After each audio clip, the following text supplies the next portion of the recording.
ઉમેશ મકવાણાની આપમાંથી હકાલપટ્ટી 5 વર્ષ માટે ઉમેશ મકવાણા આપમાંથી કરાયા સસ્પેન્ડ પાર્ટીના વિરોધમાં ગતિવિધિ બદલ કાર્યવાહી ઉમેશ મકવાણાએ દંડક તરીકે આપ્યું રાજીનામું નવસારીમાં ભારે વરસાદથી નદીઓ થઈ ગાંડીતુર નવસારીમાં અંબિકા અને કાવેરી નદીની જળસપાટીમાં વધારો નીચાણવાળા વિસ્તારમાં પાણી ભરાવાની શરૂઆત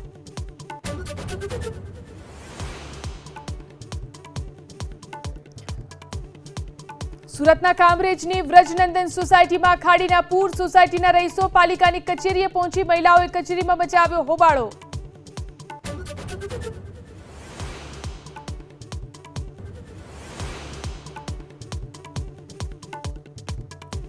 પર્વતોથી લઈને મેદાનો સુધી વરસાદ મચાવી રહ્યો છે તબાહી પૂર્વથી પશ્ચિમ ઉત્તરથી દક્ષિણ ભારતમાં પાણીનો ભારે પ્રવાહ આજે તમામ રાજ્યમાં ભારે વરસાદની ચેતવણી